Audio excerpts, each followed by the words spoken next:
Welcome back to the Win With Dice podcast, a podcast featuring members of the Win With Dice team. I'm Calvin, and I'm joined here by Ramon. What's up, you nerds? It's D&D time. Or I guess it would be Pathfinder tabletop RPG time. Pathfinder time.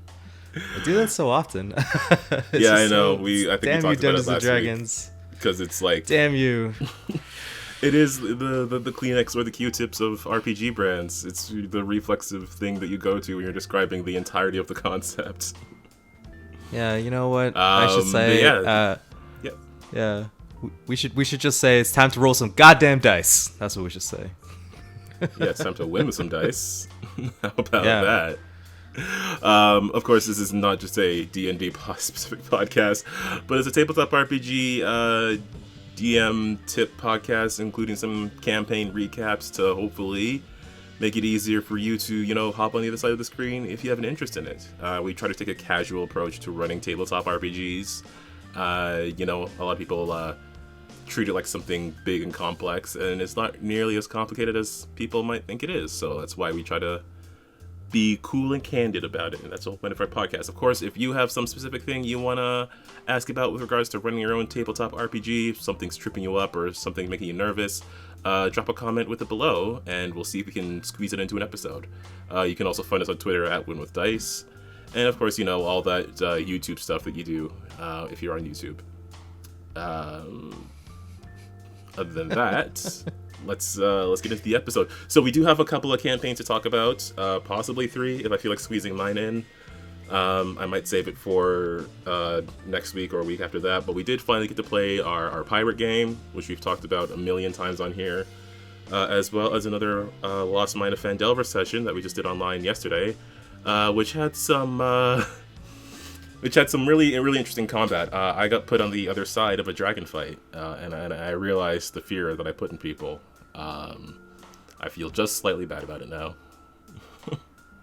Really? I did not feel bad at all. Oh, I mean, as far as me, I was like, this is what I've done to people.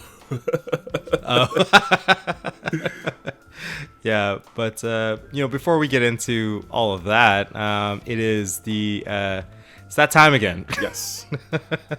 Yes, every week. The Win With Dice weekly GM tip of the week, brought to you by Ramon, and literally thought of right in the moments before recording, as always. Yeah. Fresh off the top. That's the best kind of advice. Yeah. The advice you don't think about, because then it's something important. It's something instinctual. Well, this one I am actually stealing from our good friend NHP Shaka. He is I think a great DM, and I'm gonna steal something from him to tell you guys. Nice. Yes, stealing is all appropriate if you use it for tabletop RPGs. Yes, of course. Of course. So we're possibly going to play a session with him in Lancer, because he's graciously asked us to jump on to his thing. We're definitely going to. And definitely going to. Yes. Okay. So I mean, I don't know the future. Okay. Yes. If the world doesn't explode, then we will. Right. So we're doing a one shot, but he asked me, Ramon, as the player, like, hey, in this one shot, what do you think you want to see? Right? Not like me, Ramon, as my character, right? Or like whoever I end up playing, but the concept of like, what do you actually want to get out of it, right? Mm-hmm. Like, as like, what cool thing do you want to see? And like, an example is like, I want to drop kick a mech off a cliff, right? And it's like, I thought that was so brilliant, because it's like, yes, the players are your audience, right? And they're coming there with their own expectations. And sometimes when you're DMing or you're running a campaign or a game, sometimes there's that disconnect where like the players have an expectation, right? But you don't know that. And if nobody, speaks of it or talk about it, like there's no way for you guys to connect, right? Like sometimes it happens because, you just know your players, or like, you just get lucky. But like sometimes you just got to ask, man. And like having that communication and making it more of a collaborative experience, I think is brilliant. And I always try and put that in my games. I always try to let my players put a little like it's like, you know, you're mixing the pot and doing all this stuff, but, you know, you gotta let your players add in their spice, you know, into your recipe. Yes, this is a cooking channel now. This is cooking advice. How to cook up a good campaign. Yeah, I mean, quite literally. Yeah, I mean, I think that was a great thing to do. I mean, like, in a longer term game, I feel like that's probably naturally going to happen. Like, people are going to start influencing things. But in a one shot, it doesn't hurt to be more direct about that sort of thing, because you want everyone to get, you know, something they want out of the game. Yeah. So yeah, there you go. That's your Win with Dice weekly GM tip of the week, sponsored by NHP Shaka. Thanks, man. Yeah, I'm quite looking forward to that one shot. I got to decide what kind of mech to build. I don't know. I had CompCon open and I was like, I'm just gonna build this real quick, and then I was like, I can't decide what I want. Yeah, I think I'm just trying to work out my character details right now. I mean, I don't know. I have a cool idea that I will share eventually once I write it down. As you know, I have like an aversion to writing things down apparently. Yeah. So yeah, I just gotta pick something and stick with it, but we'll see where that ends up. But yeah, let's get into talking about some RPG stuff. I think today we're just going to talk about some Pathfinder campaigns. Jesus. Ramon, there are far too many games in my head right now. Just way too many. Because I've been also working on, I got a new Starfinder book and it had a drift encounter table for when you're doing like your faster than light travel. And I've been editing that to fit like what I want to do, so... My head's all over the place. But yeah, Pathfinder campaigns. So we've got a bunch of them going on that we've recapped here several times. In particular, the Lost Mine of Phandelver campaign, which last we talked about 2-3 weeks ago, where our friend Tim is taking us on the D&D 5e adventure Lost Mines of Phandelver, but modifying it to fit Pathfinder 2, which has been going incredibly well so far, I think. We've just been calling it the Pirate Campaign. I don't know if, Ramon, if your game has a title. No, it's so hard to give titles to stuff. Honestly, I just do the blank of blank, and that's mine. The blank of blank? Like the Crown of Dragons or the Quest of the Fate Seer. It's just the X of Y. That's just what I default to. Yeah, well, you guys are just pirates now. So it's the Pirate Campaign. The campaign of pirates. Yeah. Well, yeah, so, you know, maybe we're not done yet. I don't think we're close to finishing. Probably maybe halfway, I think. So, you know, the next session we have, I'll make everybody name it. We'll name the campaign. That's what we're going to do. Yeah, our party still doesn't have a name either, so. Yeah, the party doesn't have a name either, yeah. Well, when you're on the boat, you're Helen's gang. And when you're on the land, you're Misty's gang. Although Misty would argue that on the boat, you're also Misty's gang, but who knows? I would say that's untrue. I don't want to get into that. But yeah, let's just get into it. And then maybe we can talk about party names, because I can only think of one campaign where the party actually has a name. So, yeah. Let's get into this recap. So yeah, restrictions lightening up. We can have 5 people together. We finally got to play in person, which was just, I don't know, man. It was so weird going back to writing notes in a physical book. But it did give me the room to make a big old smiley face on the first new page of notes for our campaign. Nice. Actually, it was kind of hectic on my side because you can't just drag and drop JPEGs in real life. So it's I was like, how do I do this again? You know, like it was literally like you haven't ridden a bike in years and you're like, how does this work? Right? Yeah. So I gotta I was just gonna say, like, being there and watching you reminded me of things that, like, I have to remember to prepare or be ready for this complication when I start running in person again. Yeah, I was restricted by like how much table space I had. Yes. That was weird. I was like, what the heck is this? And looking for dice. That was hilarious. Right? Yeah, I remember having those God. issues because last time I was able to run at your place, I was running a Starfinder Starship battle. And I had a bunch of, I had different tokens. No, I didn't even get to run the battle, did I? No, I brought all the stuff to set it up. That's why I didn't have room, because I had 1 billion asteroids. We did have a giant sandworm fight. I don't know. I don't think we ever talked about that game on here. Maybe I will.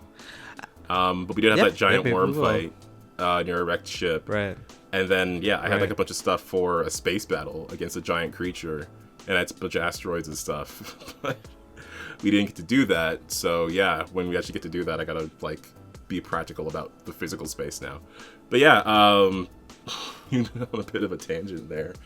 But Pirate Campaign, we're sort of catching up with our players, or our characters rather, after escaping the burning city of Alinea, which was attacked by the dragon Smitherax, the ancient red dragon who was revived by the demon. I don't know if she's a demon lord or anything, or a demon lord, or just a devil or something. I don't know what her standing is among demons, but she's pretty tall and powerful. So she's tall, red, and has horns.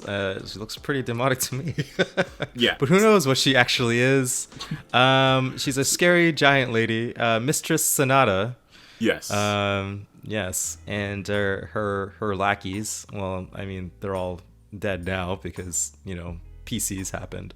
But yes, she revived a petrified ancient red dragon that was, seemingly placed there in the middle of the city. Who knows?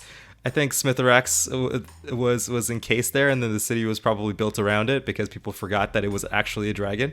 But yeah, and she found the last living descendant of the powerful archmage or archwizard who actually seals Smitherax in stone. Basically just undid the spell by taking some of her blood and splashing it on Smitherax, and then the dragon erupted, and then it was chaos in the streets. While she actually controlled Smitherax with a red dragon orb, dragon kind. Orb of dragon. I forget what it's actually called. Yeah, orb of dragon kind, the red one. So he's a red dragon. So and then the players tried to confront her and used. They had a demon net. They were unsure at first if it would actually work because they weren't sure if she's a demon or not, or what the actual mechanics of the net is. To be fair, I didn't actually know what the mechanics of the net was other than it catches demons. So, they tossed the net on her. It actually stopped her, surprisingly. But then Smitherax being, still having the dragon orb, they were able to rescue Brian, who the descendant, but Smitherax came and burned the square that you guys were fighting in, and just destroyed the net, releasing Mistress Sonata from her binds, and was continuing to destroy the city. But our players escaped, rescuing a few bystanders whenever they could, and were able to get back onto Helen's pirate ship, the Mermaid Dagger. Yes, and you guys sailed away, and that was the session 7 months before the last session. Right? We had a real nice hiatus. So I was actually a little bit nervous kind of getting back into it, man. I was like, what the heck? How do we even have fun again? What are we doing? I feel like more. Yeah, probably more. Probably more, 3/4 of a year, right? At least.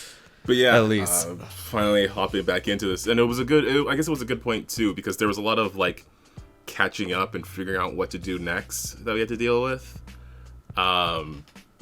which I guess was a good starting point for something that we've been away from for so long. And that was a lot of what we were doing on the ship, just a lot of back and forth on what we should do next. A lot of debate on whether it was worth being heroes at this moment, or if we should just leave Alinea to burn and let it sort itself out.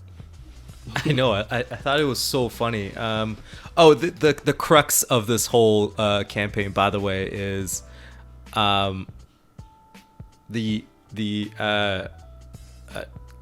there's this medallion we called it, right? So it's they found out they found this medallion off of they're hired to actually steal this medallion from a human noble, but then they found out that this medallion is actually an ancient elven artifact, right? And through stealing this thing and a whole bunch of shenanigans, they were actually in Alinea to figure out what this thing is, and they ran into they were introduced to another NPC who is a historian who was actually looking into the medallions, find out there's multiples of them based on some ancient elven lore, and then Mr. Sonata shows up with like 7 of these things and is like, I'm gonna burn this city down now. Yep. Right. So then they got away. They still have the medallion that they have, right? And now it's like kind of like I did the session to be like kind of like an info dump session, to be like, okay, you go talk to NPCs who know a little bit more than you what's going on, or maybe you can give a little bit of direction. And we kind of just role played for about like half of the session. It was just like the crew in Helen's like captain quarters around in a round table, kind of like discussing like, shit, what do we do now, right? And like you mentioned, Misty and Ray. I think Ray just wants to fight Mr. Sonata or anybody really, because Ray's just kind of that kind of person. Misty's like, well, how do we profit off of this? We should just, go steal something instead and get rich. He's like, why do we need to go be heroes? Helen, I think Helen's character is like on the fence about it. Yeah. I mean, she didn't even really like Alinea because she got treated like crap there. But also, I mean, there's enough like morality in her to be like, oh man, a lot of people died. That's not cool. But at the same time, it's like powerful demon lord, powerful dragon, burning a city I don't even like. Yeah, and I think Rain, my wife's character, she's like, I want a dragon. Yes. Like immediately. I just love that she's just like, not like we have to stop her. She's like, that lady can't be cooler than me. Like, how can she have a dragon friend and I can have a dragon friend? I have a medallion too. How come she has 7 of them? Like,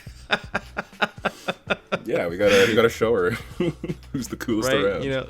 I know. So it's like, it was hilarious how, it's like, I don't think we don't, and I'm totally cool with you guys just being like, yeah, I don't want to deal with this. I don't want to deal with Alinea. I don't want to deal with Mr. Sonata. I just want to go and be pirates. I'm like, yeah, I could totally run that campaign. But I think we all settled on, you guys are going to try and recreate the demon net, maybe try and make it a little bit more stronger this time. Also, Rain is going to attempt to figure out how to get a dragon to be her friend. Yes. And in the process, I think everybody else is going to try and get rich, and Helen's going to try and not lose her boat. Yeah, that's everyone's goals right now. Right. So, as the discussions are trying to go, I had the NPCs kind of filtering into the room. So I like one at a time, everybody kind of popped in and like, they spoke to each other. Helen got a chance to kind of catch up with her crew about the happenings, of burning down Alinea and like Captain, what are we doing? Right. Yeah. I think we ended up deciding on a direction, which was heading back to this one character named Mornstone, who we had done some work with before. Then, what was the name of the city that he was in? I'm just looking at my notes. Vestreso. Vestreso, okay. There it is. So yeah, we were heading back to Vestreso because we did some work for this guy, basically fighting off some pirates who were harassing his own ships, and also had ties to the guy that betrayed Helen's parents and got them killed. So Helen was into it. Yes. I don't remember. Is it DeGrasse? Yeah. I got it from one of those pirate metal songs that is pretty much the inspiration for the character of Helen Highwater. So yeah, I just borrowed that name as the guy who was part of the crew, the pirate crew that Helen's parents were on, betrayed them, and then the ship went down, but she survived. So, yeah, she's been wanting revenge for that, which, I mean, she could be doing that instead of fighting giant evil dragons, really. That's a lot easier. Is it, though? Well, it's a lot more in her wheelhouse. That's true. I mean, Helen's a pirate first and a hero second, right? Yeah. So, but yeah, so you guys decide to go back to Mornstone, who is a very, very, very successful merchant, businessman type deal. I think actually the place is called Vestracio, but words and myself and pronouncing are bad. So you guys headed back because at the way of the map, it's kind of like the midway point in terms of like the sailing and stuff to getting back to Duranus, where actually the campaign started. It's kind of like this tip of like a peninsula where Vestracio is, so it's a good part for ships who don't really want to let dock at the coast back on the mainland or the other continent or whatever. I'll send you a map, Calvin. You can point it out on the thing. Is that what we're doing? Future Calvin has some editing to do, I guess. Yes.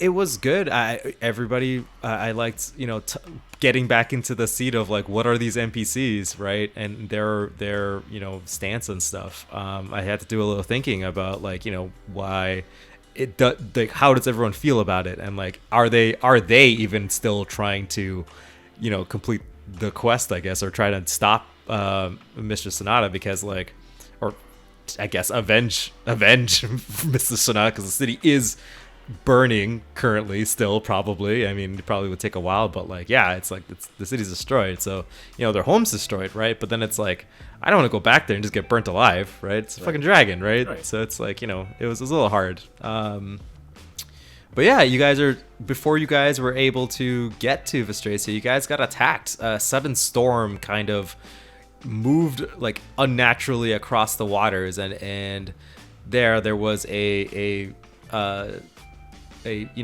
water spout, a typhoon, just swirling, column of water. It's not all it was.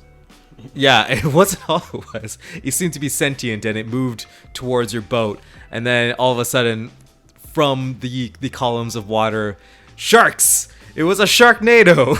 Yeah, so on the way back to Vestracio, we got hit by a Sharknado. And it rained giant sharks down on our ship.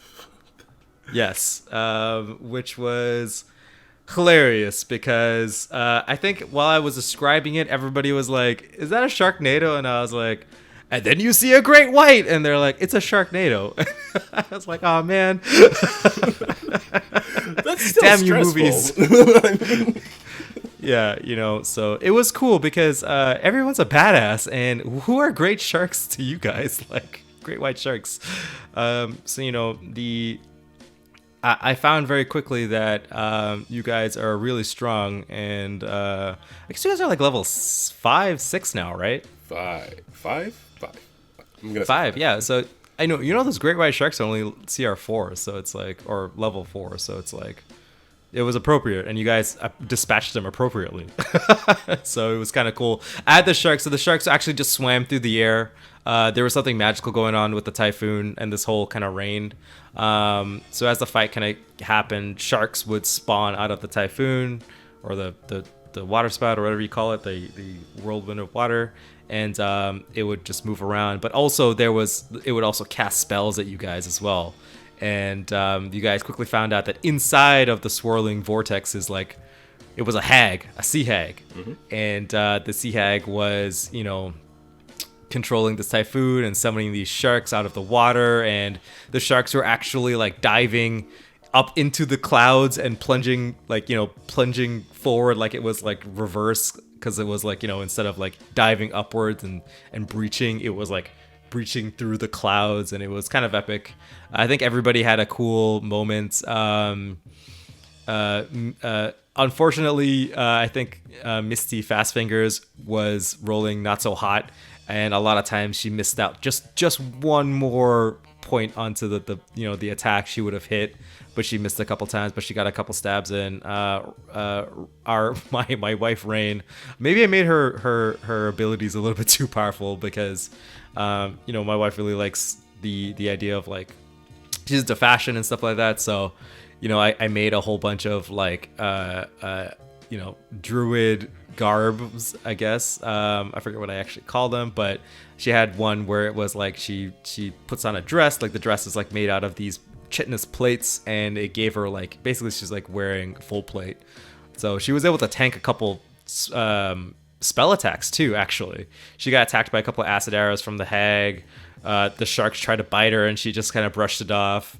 So she was feeling pretty cool. Our resident barbarian Ray, Ray has a what are they called, Calvin? They're like the bird dinosaurs. Pterodactyl. It was like a pterodactyl. So he has a pterodactyl companion that he rides. So it was like him and doing all these cool like companion things where he's able to like attack a thing, and then the pterodactyl like he jumps on the pterodactyl and flies and attacks another shark. And I think Helen had some cool moments where she took out her short bow and used some explosive ammunition to really destroy some sharks. I think you shot one in one's mouth and exploded from the inside, and it was all sorts of badassery going on. But then there was a point where Rain goes onto the very tip of the ship, like the bow of the ship, and is fighting this hag and the swirling thing, and she pulls out of the medallion the flame sword and was able to just kind of like attack the hag through the vortex.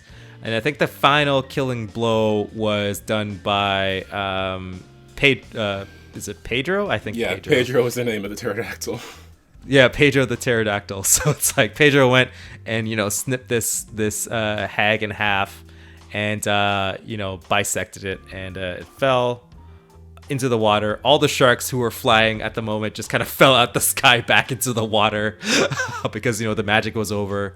And afterwards I had Pedro like hawk up like a random item that the hag was kind of wearing or having on her person. I think I just rolled for it. I think it was just a pair of elven boots, which I don't think anyone used other than Helen. No, I took them because I don't have all the cool stuff. So Helen was like, cool "These stuff. Are mine." Helen's like the only one that can't fly. Rain can't fly. She can just walk on water. But no, that is not all the sea hag had, because among that stuff, she also had a coin that was from the ship that Helen's parents were part of the crew of. So I don't know where that's going, but yeah, Helen did not feel fit to share that with the rest of the class. Yeah, it was like a gold doubloon with like a skull on it, and it was just like, why was this hag holding onto this thing, right? Who knows? Ooh, I don't know. I wrote it down. I underlined it because I don't have highlights because I'm writing in physical paper. But yes, it's I mean, the mystery goes, and then so you guys landed at Vestracio and was able to talk to Mornstone, and you guys found out that the Sharknado isn't the first occurrence of it. Mm. Like every ship's being attacked. Yes. A lot of ships coming into port because it's like the very kind of so there's on the map there's like I guess I don't know what to call it, but like between the two continents of like the northern continent and the southern continent, there's like a string of islands. It's called the Coral Coast, and Vestracio is kind of like the most western tip of that, the beginning of that. So it's like the ships are getting attacked there, and who knows? I mean, he's like, you guys could help us figure this out. That would be kind of good for business. So I'm going to pay you guys to go and figure it out, right? In addition, I think you guys also planned on getting supplies, because to make the demon net, Brian needs like a bunch of stuff. Actually, when we were figuring out, the only thing I ever thought about was like, I guess it has to be metal, maybe some rope-like material, and like something kind of crazy. It has to be a couple crazy things. I rolled a d4 and it was 4, so I guess it would be 4 items you need to create this demon net. Yeah. And so, you know, I was like, you need angel's hair, right? Like hair from an actual angel, which is kind of nuts.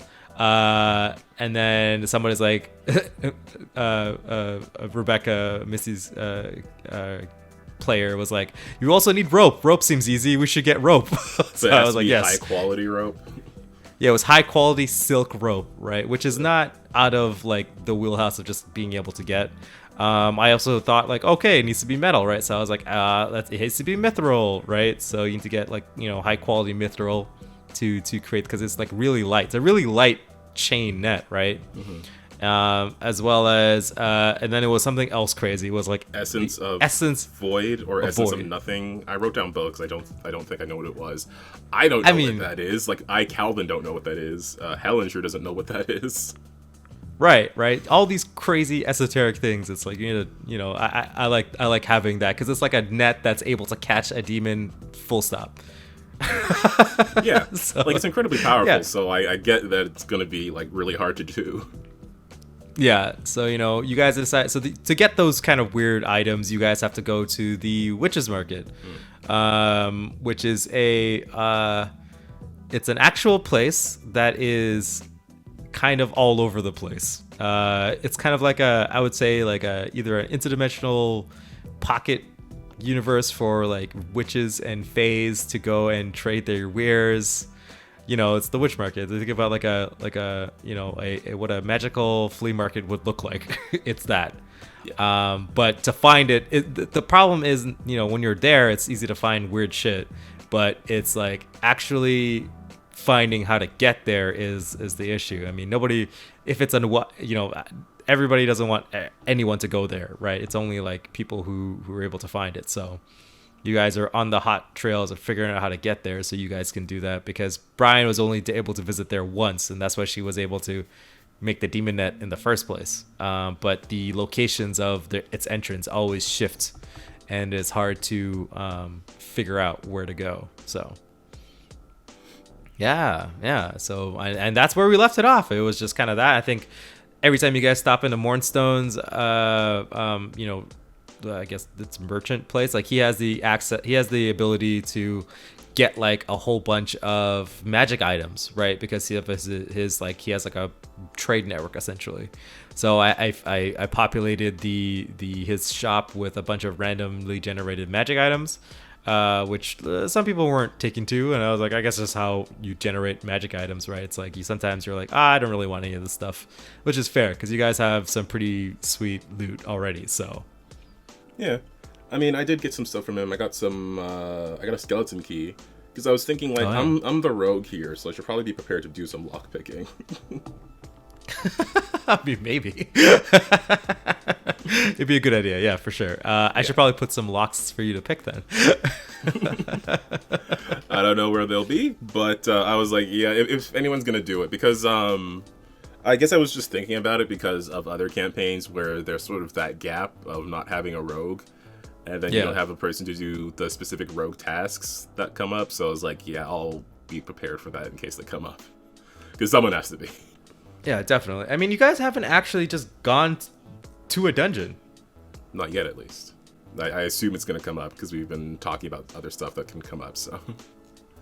Yeah, it's kind of funny. I think this has just been kind of like an overworld map, kind of like go to here, do a thing, right? Like you guys haven't been properly dungeon delving yet, which is something I want you guys to experience. Well, not you, Calvin, because you played a bunch of games, but you know, our friends, because they're still pretty new to the whole tabletop RPG experience, and dungeons I think are at least, you know, it's I think it's a quintessential part of playing the game, right?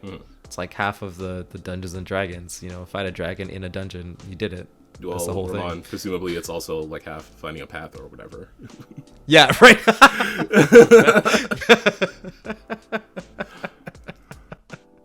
Oh my god. Yeah, you're right. But yeah, so that was our pirate campaign. We ended up there. Hopefully, we get to play another session soon. I have to figure out some stuff, but yeah, it'll be fun, I guess. Yeah, I am excited, like, just being back there, and we learned some more lore things, which also, I think, also tie into some stuff that we learned in the other campaign you've been running in that world. Like, I'm trying to, like, piece things together, but I'm also, like, trying to remember what happened before, because my old notes aren't as detailed as current note-taking Calvin is. So I'm like, I know I heard something about giant snakes before, but I don't know. Hopefully I'll figure it out. Yeah. Well, for the viewers, I believe you guys. It was like so long ago. You guys recovered a bunch of. It was I remember now. So you guys recovered the tablets that had a really ancient like ritual on it. You had no clue what was actually said, but you kind of can see that it was like instructions for like a ritual or something like that. But also you guys recovered it was this orb, this like kind of lightning orb that you guys recovered from a temple that was like kind of being powered by it somehow. It was like the snake temple, right? And the snake had like 3 heads. It was way back when you guys fought the kobolds. Yeah, that was ages ago. in Path of Inion, yeah. So, you guys got through this ancient snake temple that was being inhabited by kobolds. You guys found a secret room with a secret key after defeating the dragon mage twins, the 2 leaders of this cobalt cabal. And you guys were able to open up this secret ancient room and found these tablets and this orb. And you also found out a little bit about Inion, this mysterious place. For another reminder for the viewers, Inion is a smaller continent that is kind of off in its own kind of space on the map. But it was recently, I guess, rediscovered or discovered, where it was surrounded by a constant like maelstrom of like a storm. I'm not talking about like just like a regular storm. I mean like literally walls of clouds, of like storm clouds, like blocking it off. Except recently, within the last I say 10 years, a sailor / pirate was able to navigate their way through, and their kind of charts and maps how to navigate through the wall of clouds were seemingly distributed to the public, and now there's a little bit of a effort to resettle and reclaim Inion. So that's why these guys are there. They're literal Pathfinders. Yeah. They literally, nobody knows there's a settlement called Anchor Point. And Anchor Point is a town where there's an adventurers guild, a Pathfinders guild, and they literally are like, please explore this land and deal with all the bad guys so the real people can just live here. And that's the whole point of the campaign of the Pathfinders of Inion. So yeah, back to the maelstrom. They found out in the room that there was kind of situated. There's you could kind of tell. I forget how I described it, but it was like you could kind of see like a partial broken part of like a map that was like in the center of the floor, and like you kind of notice that based on it, you could actually locate where Anchor Point is, and then all around the room, there was like a carving of like a serpent going from like a 3-headed serpent going from tail to head, right, all surrounding the entire room. And you guys kind of like put 2 and 2 together that like this depiction of this giant serpent is like surrounding a map of Inion. Like it's like, oh wait, I think the serpent is the storm, maybe. Is that what this thing is? And so who knows? Yeah, I remember the serpent storm thing, but yeah, I mean, I'm pretty sure whenever we're able to pick that up again, maybe we'll learn more, and then I will have to figure things out from being in both games. So yeah, pirate game, really excited to be back with that. I got a whole bunch of notes here from the lore dump that we got from all the characters who kept wandering into my office. So yeah, hopefully we can get back to that and do some cool stuff with that game. And of course, we'll talk about it on here. But for this episode, I also wanted to squeeze in talking about the last Lost Mine of Phandelver game that we ran, or that Tim ran rather, that we played. So let's hop right into that. Because when we last left our heroes there, they were on the way to find this druid who would help point them in the direction of a castle wherein they were supposed to find a person. Well, supposed to find a person who had been kidnapped by some goblins. Gundren, this dwarf who was looking for, I believe he was also looking for the mine, or looking for Cragmaw Castle. I don't know why my notes are so weird for this because they're all just like a big clump. But no, we are looking for Gundren. We were supposed to help him out. He did get captured and taken to Cragmaw Castle. This druid is supposed to be helping us find where that is. This druid by the name of Radoth in the abandoned town of Thundertree. So we had finished off, dealing with some stuff in that town last session. Some spiders and zombies and twigjacks who were surprisingly difficult to deal with. I did not go above half HP this entire session. I don't believe I did. So I was kind of, hopping on one foot the entire time. No, I think the highest I got was like 25 HP. Which all got taken away pretty quick, or rather instantly, during the course of the session. So yeah, during the last session, we sort of had a plan to stick together as we explored this town, and then we immediately split up because people just wandered off in different directions. I thought it was so funny together. Yeah, it was hilarious because we were playing online, so everyone just grabbed their tokens and literally moved somewhere else, all independent, which was awesome. Yeah, I think because we all had an idea of where we were going to go first, and then we just moved, and then we didn't agree on where we were going to go. So yeah, we were all split up, and then the first little bit was a bit of us getting back together, as Silrona, our cowboy wizard, and Bren, our super punching ranger, we're exploring one building on the north side of town. Silrona did a lot of door and window smashing. There was a particular point where Silrona dived out of a window, but Bren just calmly exited through the door like a proper person. It's really funny. I don't know. Silrona has an aversion to. It's just it was a ruined town, so I was like, oh yeah, I'll just kick the doors down because they're probably bad guys in there. Yeah, who cares, right? The player for Falum I think he's a fighter. I might be mistaken, but the fighter who has shield-based combat, which has been incredibly effective, especially at locking down certain areas.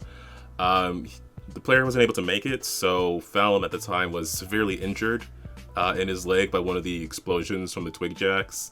So Teeks ripped off part of his shirt, because, of course she did, and used that to stop the bleeding in his leg, and then was able to carry him off towards Radoth, the druid, who wasn't too far away. And I was doing pretty bad at the time. Every time I rolled to heal or to drink a health potion, I would get a 1 or a 2. So I was kind of limping the entire time. And while that was going on, our half-orc barbarian Kavo was dealing with a whole bunch of spider stuff. He found a cocoon, and then he was ambushed by a spider, which he smacked immediately. Yeah. So he was fighting a bunch of spiders off somewhere else. But funny enough, he saw that the spiders laid a web trap in the entrance, the obvious entrance. So he decided to just make his own entrance and basically destroy a portion of the wall, which included where a spider was actually standing. And the spider toppled over as he punched through the wall, and then he just used his mighty pickaxe and just obliterated the spider as soon as he saw it. And then he entered in. He was basically chasing down this poor spider who was like, "Oh God, my house!" Yeah. Basically. So what ended up happening was, as soon as Teeks exited Radoth's little cabin where he had holed up, she ran into Silrona and Bren, who were returning, and there was some argument about, I thought we were all sticking together. And then we could hear Kavo fighting the spider in the distance, so we headed that way. And by the time we got there, yeah, Kava was chasing this spider up a tree. Yeah. So, and then then Sirona just like shot a produced flame firebolt at it and just kind of like took off the 1 HP it had left from taking a slap from Kavo's pickaxe, and it fell to the ground dead. Yeah. And then Sirona got stuck in the web trap because he took the door because everyone was making fun of him for jumping through windows and stuff. Yeah. So, it was immediately validated my opinions about doors. And then Bren said, well, at least Bren's player, but Bren said it was like, well, now I see why Sirona doesn't like doors. Also, Bren has an aversion to spiders. So one word of spiders, and the character was just like, nope, not going in there. So it was pretty good. I like it a lot. Yeah.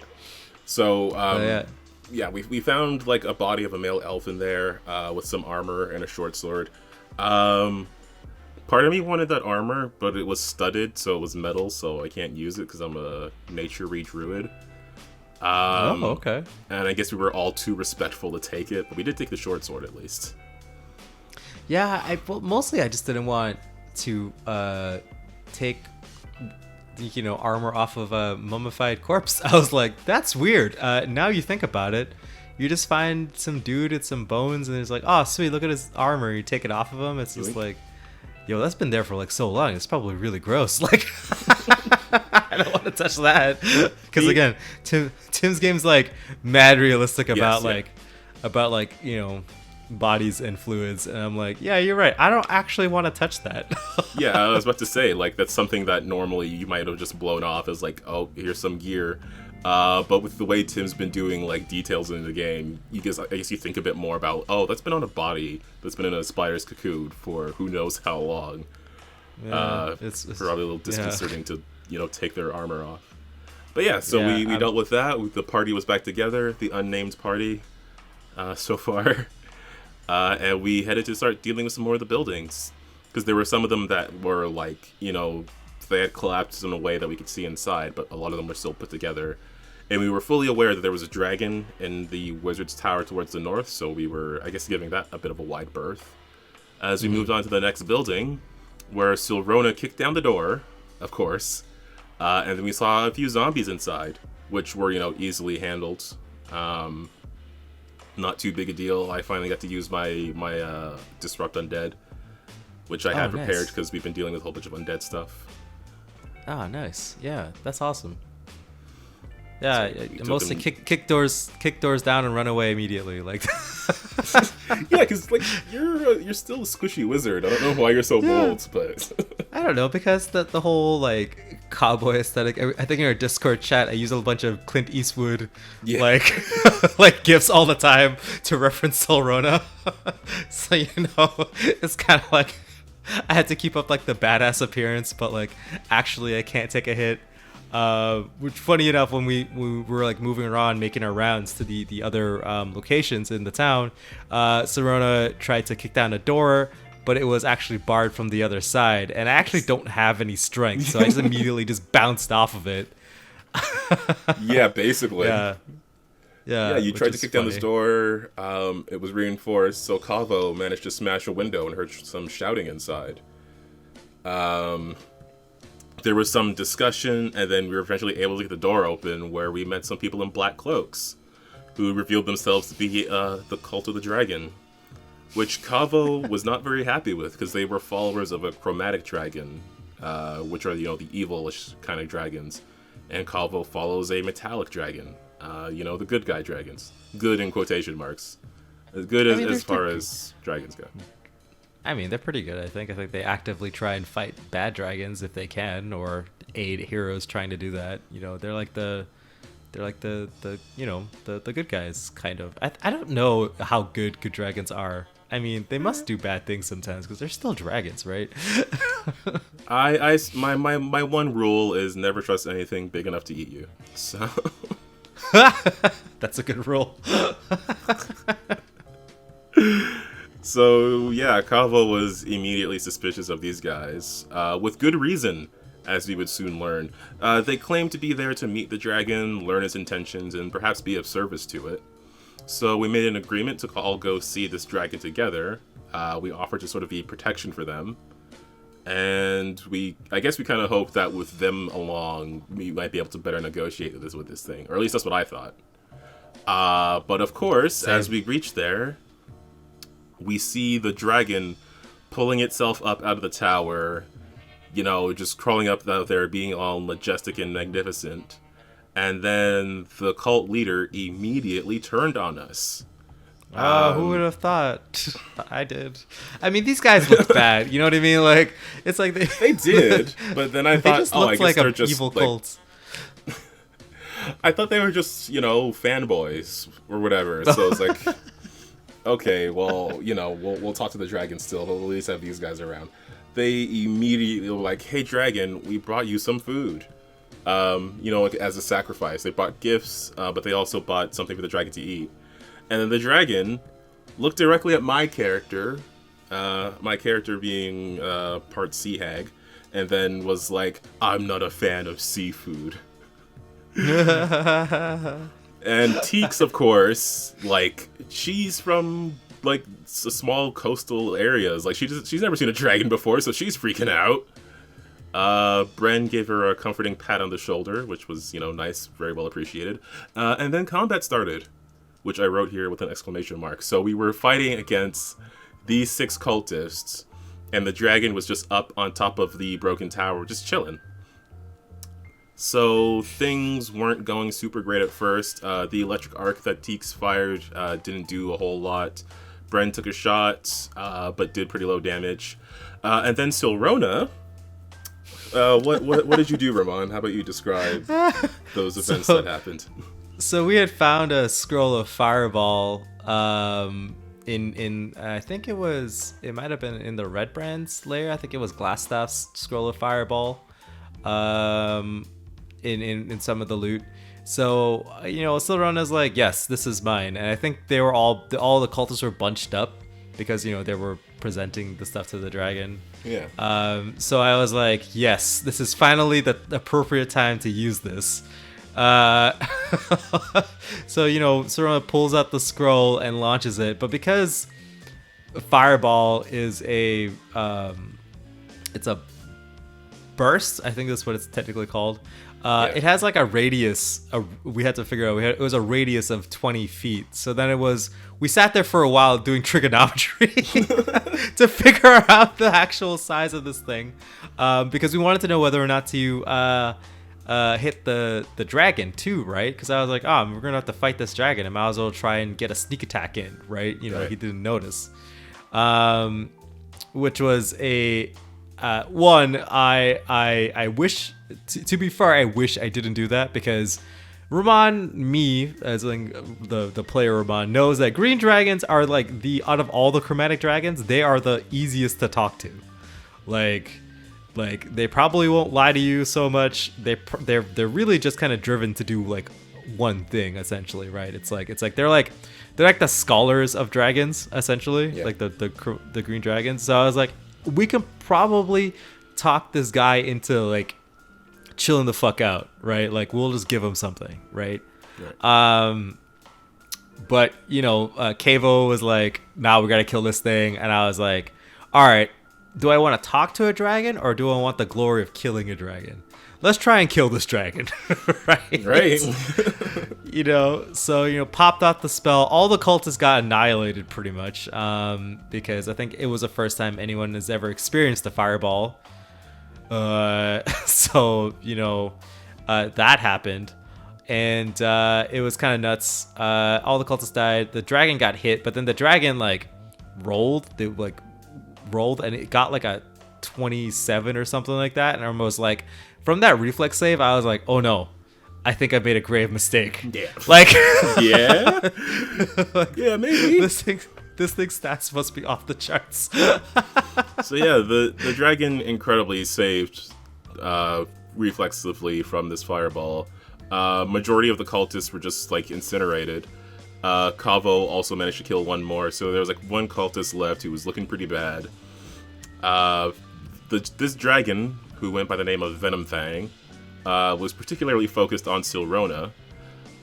So he flew down and unleashed a acid cone blast that sort of annihilated everyone. It was a very high DC, 27, 28, I think it was. Yes, very, very high. Or maybe 25 or so. I don't know. Whatever it was, I couldn't do it. I'm just lucky I didn't critically fail. But, like, basically everyone, I think except Kavo and Silrona, were down. Yes. Silrona went down, actually. But I happened to have a hero point because I did some Right, that's heroics. what it was, yes. Yeah, so I was able to immediately stabilize and get back up at 1 HP. So then it was like we all got annihilated by this breath weapon, and then it was like the pause of like, we need to run away, right? It was like, I don't think we can do this. So then the game kind of stalled a little bit as we were like, what do we do, right? And I think, well, before that, I think I used my turn to attack because everyone did their death saving throws. But then I just completely like, I think that the dragon completely destroyed my save, my DC, and it was like, okay, I don't think we can actually do this now. So we might have a TPK in our hands, right? Mm-hmm. So everything kind of ground to a halt. Tim being a good DM, was like, listen, guys, he was like, Ramon, go look at the stats, and rethink of whatever you guys are going to do, right? Because, it made sense at the time to be like, listen, I don't want to tell you guys everything, but one of you guys knowing what the stats is can let you, figure it out, which was a bold move, which worked out. So, I did the math real quick, and it was like, we're not going to be able to do it. Like, I don't think we're going to be able to actually fight this thing. But after some deliberating, Tim messaged me on the side through Discord and was like, hey, what was so it was like, it was just like, it's like, if Deputy can get into the dragon's ear, it can eat its brain. Yeah. So and I was like, yeah, okay. So Tim's like, you can do that, or we can do like a time reset to the point of the fireball or something like that, or the beginning of the fight. So it's like, we can just say that this was the darkest timeline, and the TVA came and pruned it.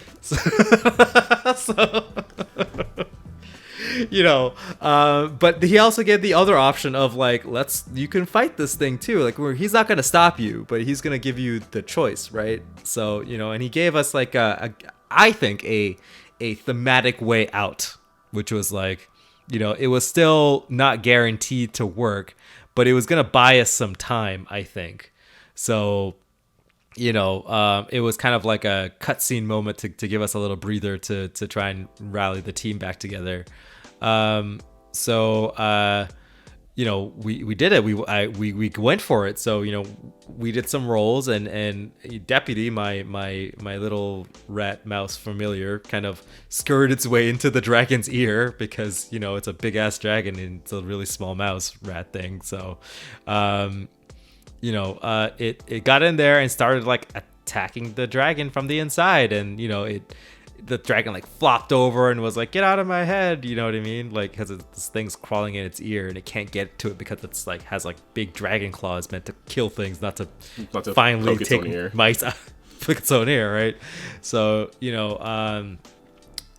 were able to I think someone was able to get Teagues up, and then Teagues was able to do she got woken up, I think partially by Silrona, partially by the dragon landing like right next to her. Mm-hmm. And then I was like, I used my last heal spell of the day, took all my actions to do a big old like radius burst, and I was like, everybody gets a D8 of health back. Rolled a 1.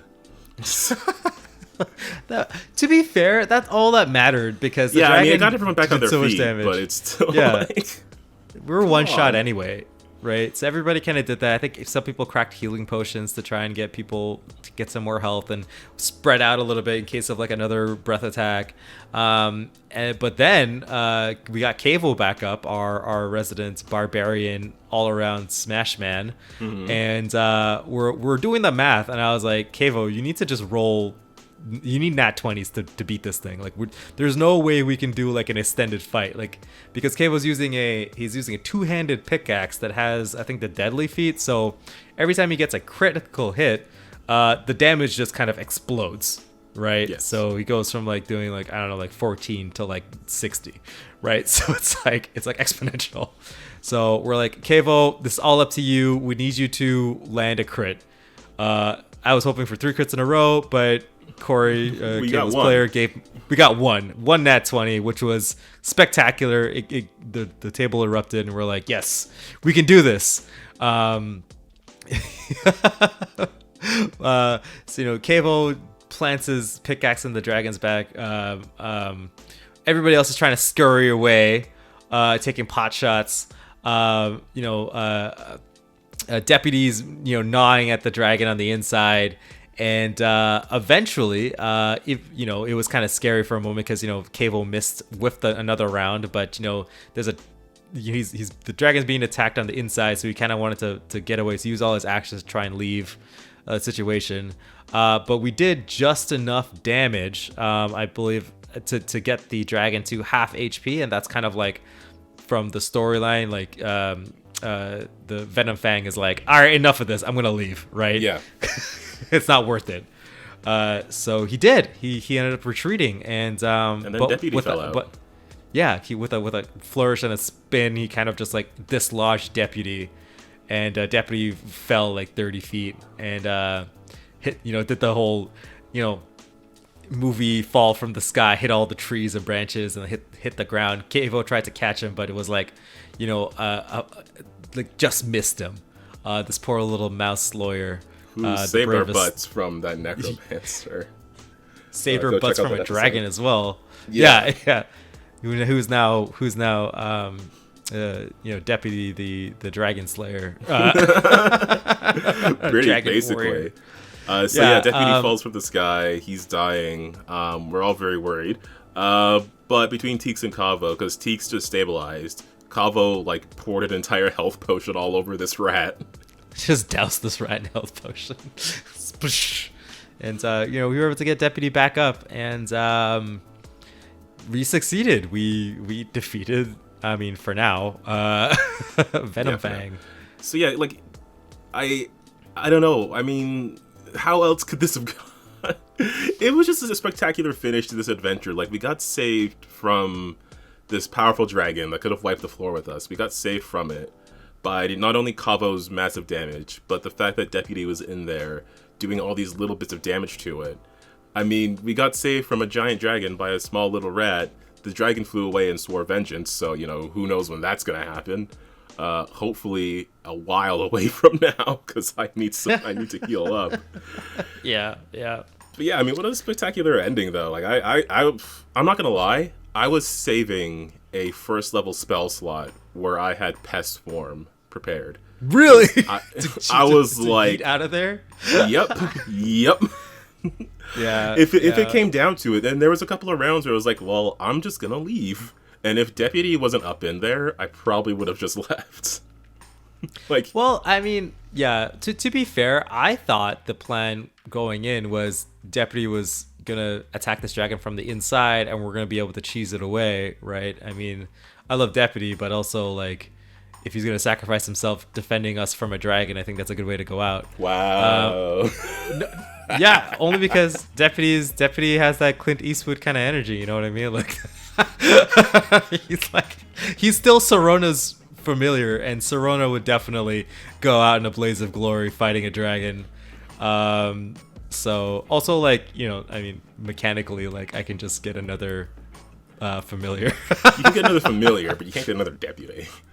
I mean, that's true. I didn't want to do it, but I also, I was thinking about the rest of the party, because then it was like, I don't mind if Silrona gets canned by the dragon too, right? And I think that Corey and I, like, we're like, if anyone's gonna sacrifice their lives, it's gonna be us, because at least, like, our characters are super new to the Phandelver storyline.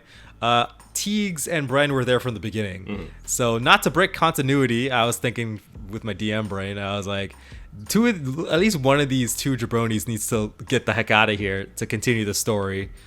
we could just make new characters because we were introduced halfway through the storyline, right? So if we bite the dust, it's not going to impact the story so much, right? But that's fine. We made it out, so it was good. There were some high moments. I think that eventually every DM is going to be facing a TPK situation, right? Yeah. I've definitely experienced that in Ineon. Actually, it was like the final dungeon of the arc, and it was looking like you guys were actually going to get wrecked. I think that in that moment, Corey was able to show up actually just in time to literally grab his character sheet and sit at the table, and I put his character there, and you guys were able to, having that extra person was gonna help out. But I think the way that Tim handled it was really good, where it was like, let's just, instead of it being like a grid-based combat scenario, let's throw in some narrative into it and kind of not make it so that the PCs will automatically get out of a jam, but give them another option to be like, okay, let's take a cinematic approach to the situation. You know what I mean?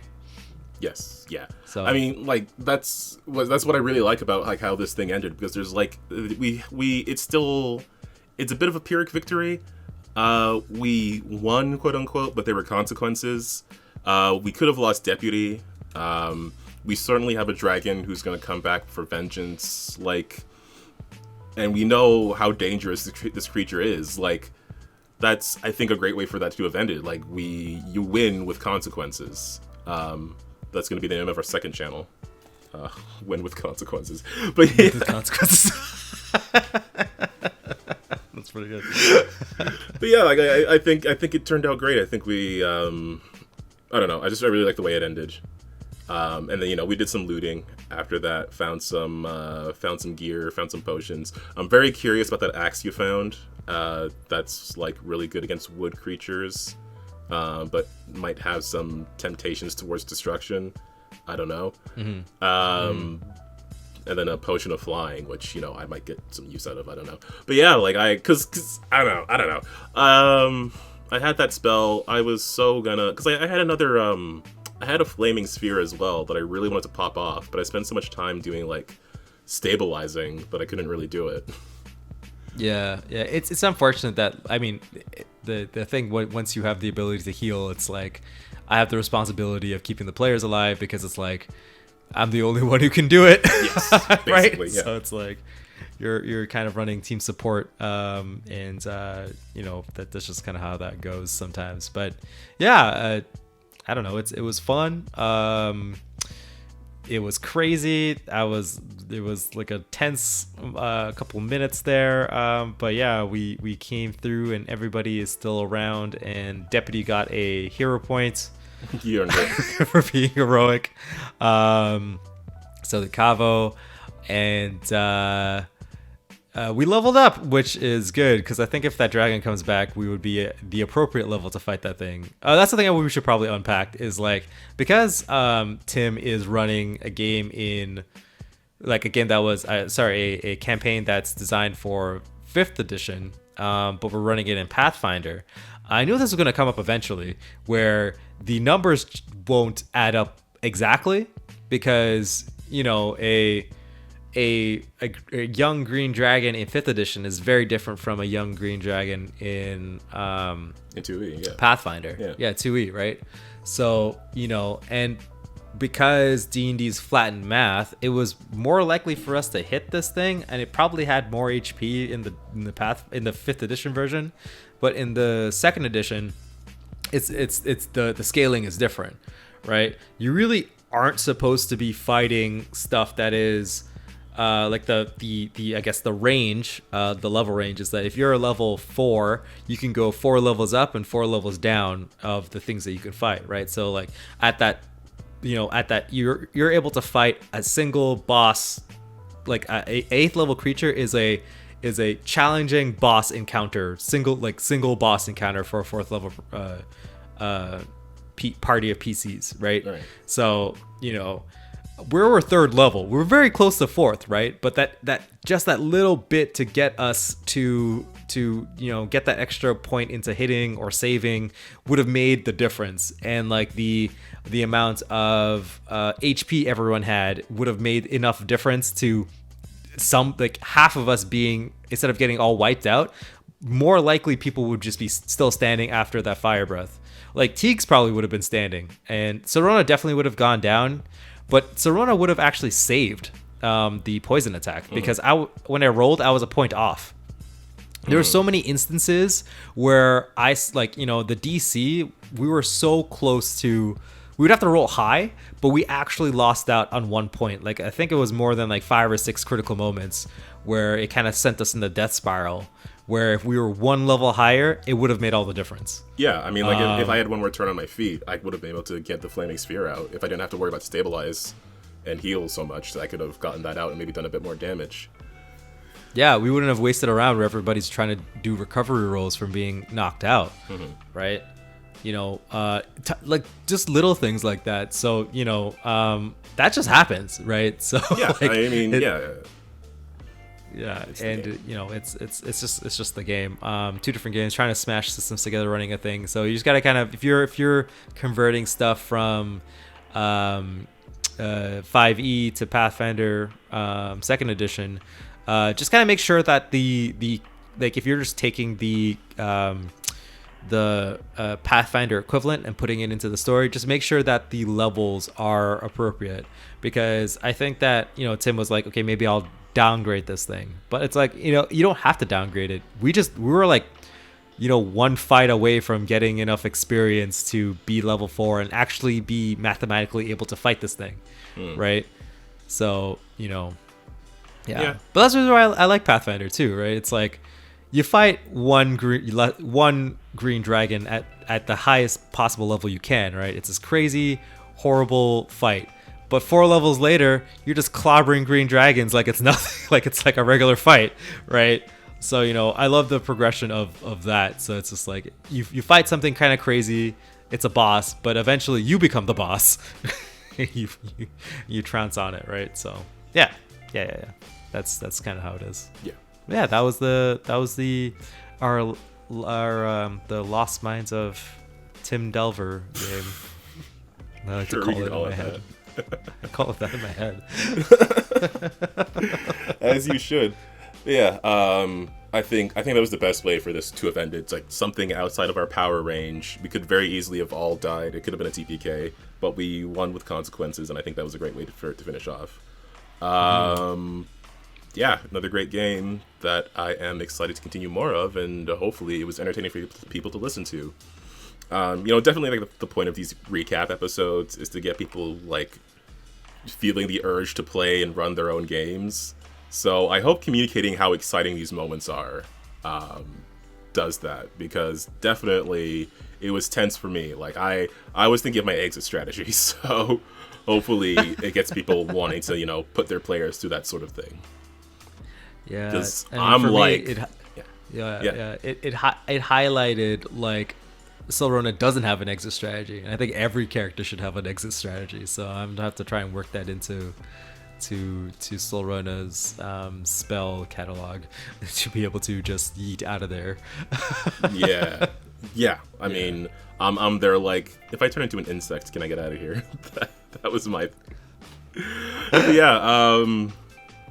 If you want to hear more about this game or anything else that we've talked about before, if you want to see more of the pirate campaign episodes, just be sure to stick around, because we're for sure gonna get back to that game. For sure gonna play more of Tim's game, and I did some my other homebrew game, the Crown of Dragons, where the players are trying to collect all the orbs of Dragonkind. I did some more of that. So if you want to hear more campaign recaps or some general GM tips, be sure to hit that subscribe button.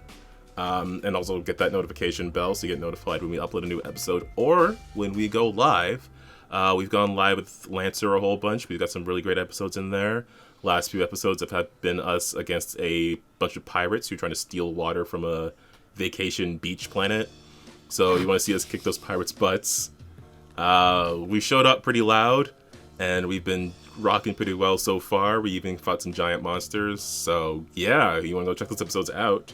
I'll link all our Lancer episodes below. You can, go watch our series of them. Because I know a lot of people who, watch our stuff like Lancer. That's like our top thing. So I do want to shout that out. And we're also on Twitter at WinWithDice and our website winwithdice.ca, where we've got some cool stuff there. I want to post more of the memes that Chibi makes for us, because she's really fast at just producing these memes. She's crazy fast. Like live at the table, she's just pumping these things out, and they're so good. Like, I don't know how she does it. Every time. It's like so weird, because it's like I have like a live like meme feed of just the game. I really appreciate Chibi and all of the effort she puts into to make the game fun for us. It's awesome. Yeah, it is. Yeah. It's the brilliance of having group chats, permanent group chats for your games. Is just being able to have like these in jokes that no one else on the planet will ever understand. Yeah. Well, I mean, not never understand, but just like won't. They weren't there. Yeah. So yeah, definitely if you want to see more of that, be sure to check out our website. We've got some cool stuff going on there. More podcasts, more streams. We've got all that coming for you. So be sure to hit subscribe. And I think that's going to cover us for this episode. Mm-hmm. We do have one more thing we want to say. Ramon, do you want to guess what it is? I have no clue. What is it, Calvin? Oh, well, it's a reminder to win with consequences. But also,